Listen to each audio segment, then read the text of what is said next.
Federal Justin speaking. Good afternoon. Good I afternoon. called you earlier this afternoon asking about case, and you said that you would need a file on hands. So I was wondering, do you have it yet, or did I call a little too early? No worries. You're actually a little bit early. Let me just see if I can quickly pull off the file, okay? Can I just ask you to If hold? if you can do that, yes, sure. Thank you.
Hi there. Thank you for Yes, holding, Miss. hello.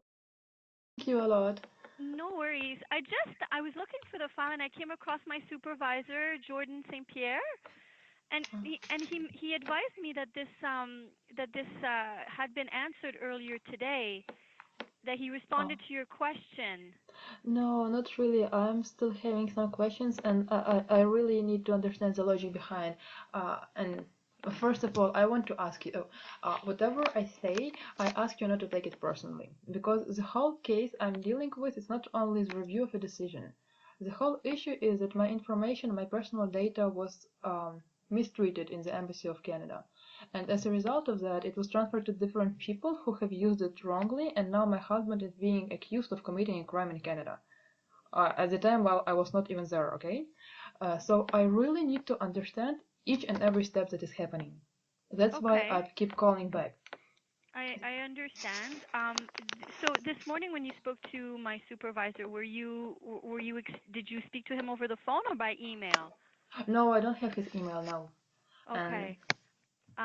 Because he still has the file. So let me just ask you to hold, okay? yeah, sure. Thank you.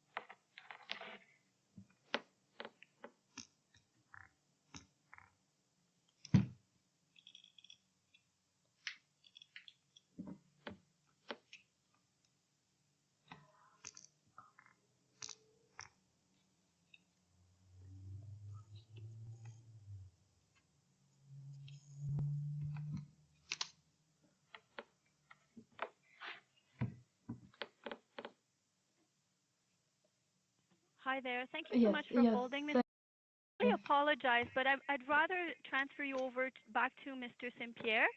He has your file right now and is very aware of the exchanges and what the court has ruled in terms Okay, of. yes, whatever you find applicable, whatever you find best, sure, of course. I. Perfect. So I will just transfer you over to him, okay? Bear with me. Okay. This is my first time doing this, okay? No, no, no, that's fine. Whatever you need. Thanks for your assistance. Thank you. Okay, thank you. Have a good one. Bye.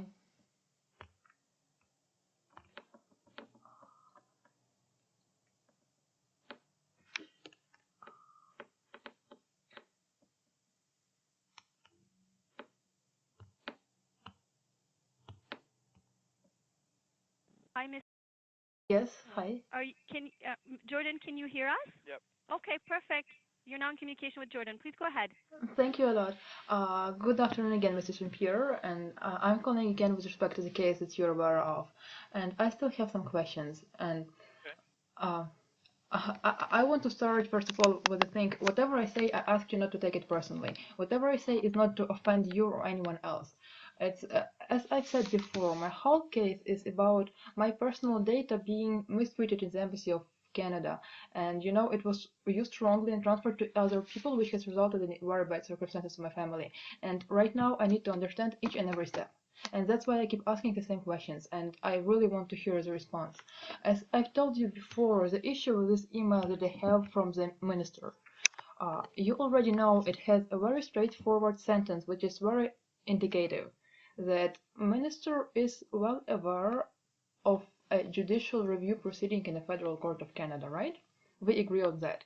And you say this is not uh, a proof of service or anything else, and I don't say it is a proof.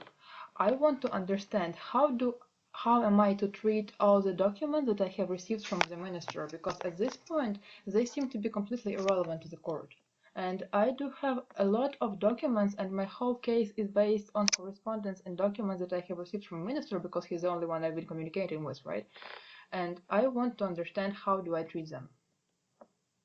How do you treat documents you received from the minister?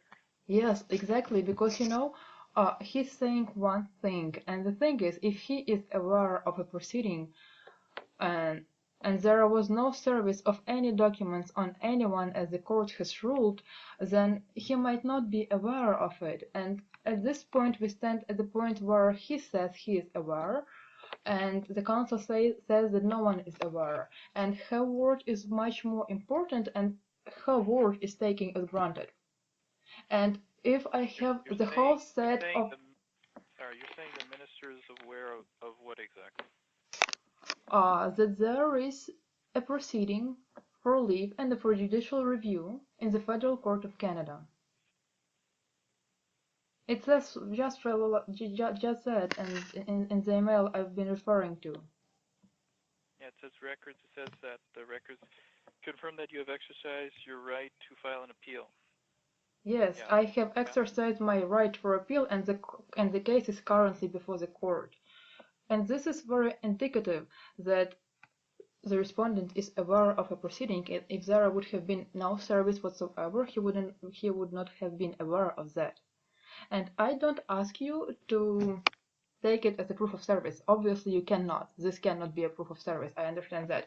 But I want to know that uh, if this is completely irrelevant and his words are irrelevant and his team has no say in whatsoever, can I have a written proof of that then? And I would know that all other documents I have shall not be even presented to the court because they are nothing, because these words are not taken into consideration.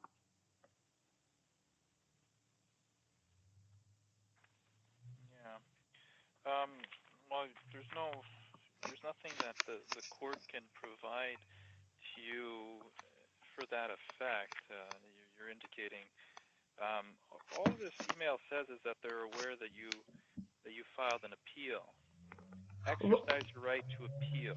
Well, exactly, but it was I referred to this email at a point when Miss Gabrielle White was saying that she did not receive my application for leave and for judicial review. No applicant's record is taken into account with respect to this email. We were not at a stage when the application record was in question. This Yeah, is I'm aware. this is cited with respect to her point that she did not receive the application for leave for judicial review, and she said that she have double checked with her department with the respondent, and there is no service whatsoever. And this email is saying it in very plain words. They are aware, and I don't. They, the email says that they're aware that you have filed an appeal. Yes, Um, exactly.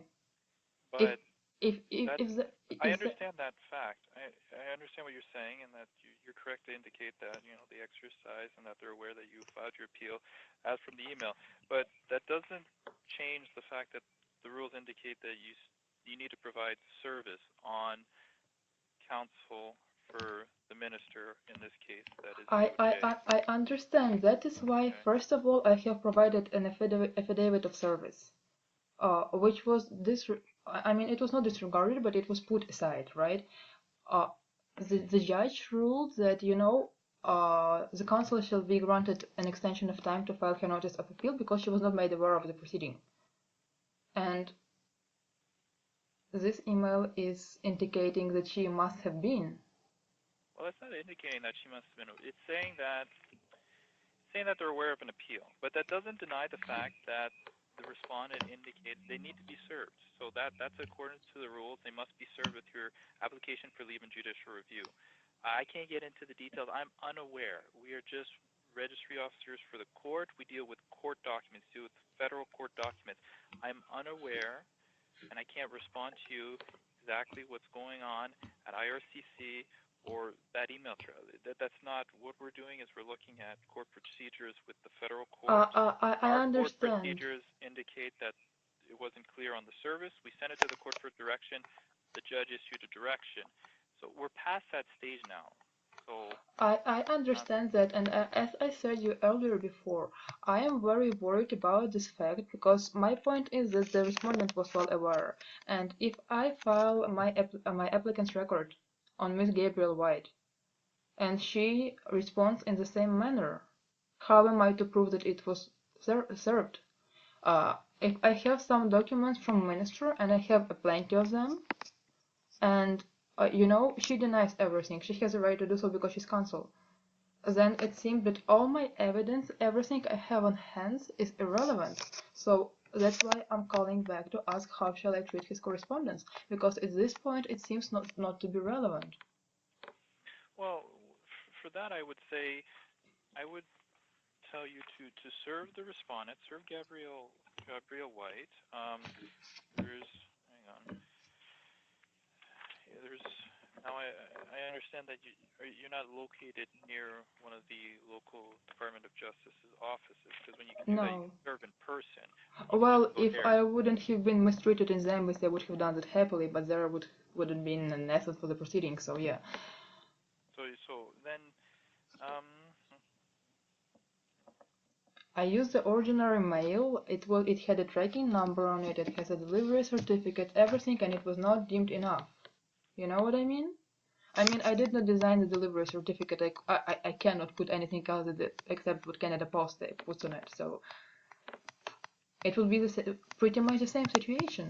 But the but respondent will I, not do the same mistake. He will not indicate that he has it but on you're hand. filing everything in Ottawa. I would put it to the attention of Gabriel White, Council's Department of Justice, located at 50 O'Connor Street.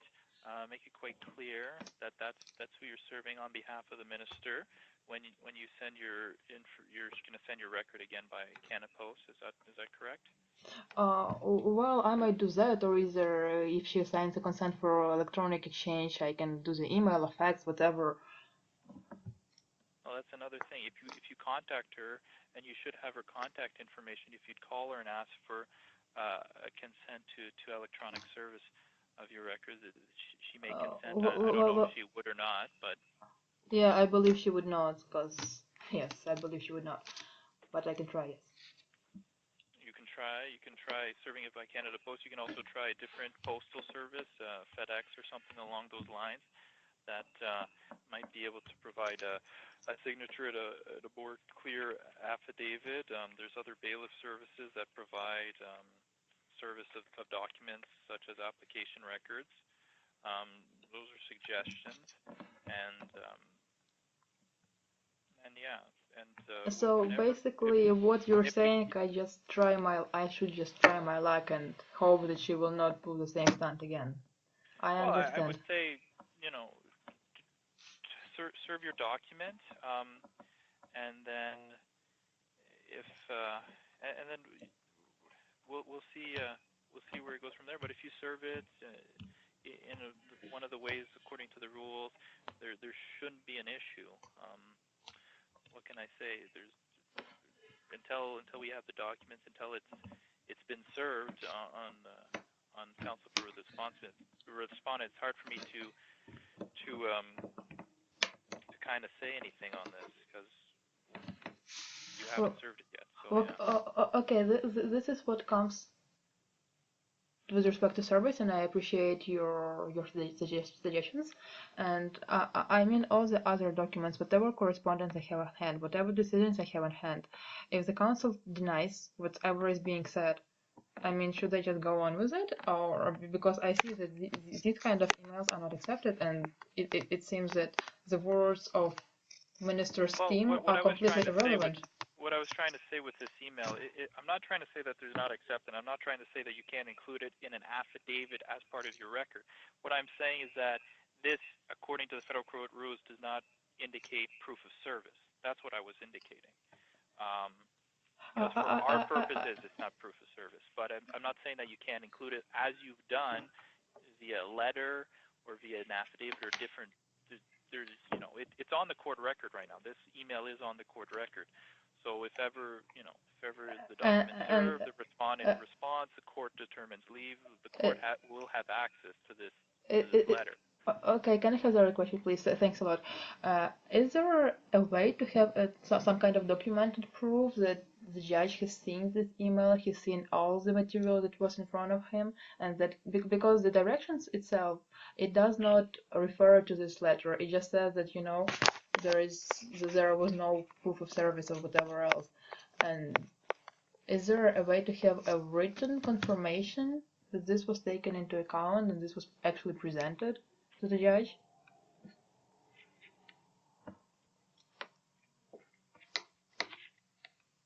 I understand this was not your decision and you are not being held responsible for it, and that's why I want to have some proof that the person who is in the capacity to make decisions, that he actually weighed everything in. The court was aware of the letters. There's a memorandum that's on the court file that indicates it's quite a lengthy memorandum providing the history of the file, and that's what the court referred to in addition to all the documents that was received at the time.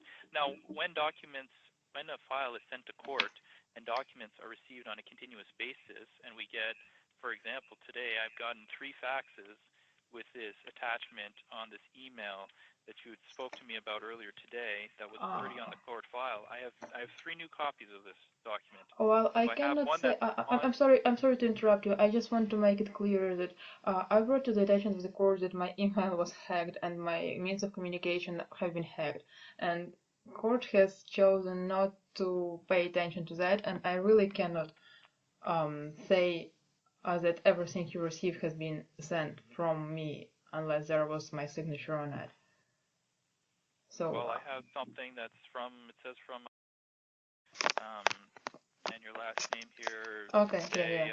I got 3 faxes from you. So, this will also be put on the court file. But like I told you this morning, this email is already on the court document.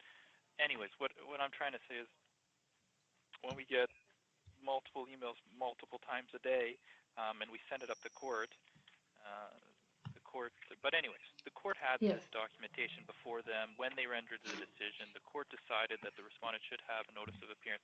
And can I generally with this, if like not specific to your case, but in a general sense, if there's an application for leave of judicial review and the respondent hasn't appeared, on these cases the respondent usually appears. They might not file a memorandum on certain cases, but they generally appear. So it's common practice to have a notice of appearance on this. This isn't. I, that, It's that not. It's not like the court would not.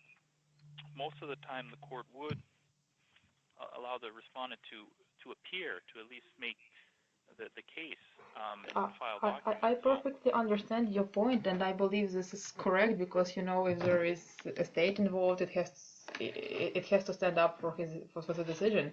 I understand that, and that I was surprised pretty much as you. I believe that there was no notice of appearance. I just went ahead with it for further steps, and then it turned out so strangely. So and anyways, so as I've told you before, this is nothing personal. After what has happened in the embassy, after my personal data was stolen, after my husband became accused because of as a consequence of this deal, I have an urgent feeling that I have to double check everything. That's why so I'm doing that. that's okay. So what we'll do now is you can serve the respondent with your record. Once we have the affidavit or the proof of service that it was served, and we have the record anew. If you have any questions at that time, then feel free to call me, and we'll address it when we have those documents before us, and then we'll go from there. Okay, I understand your point. Thanks a lot, and I appreciate your help. Thank you. Okay. Thank you. Bye. Have a good one. Bye.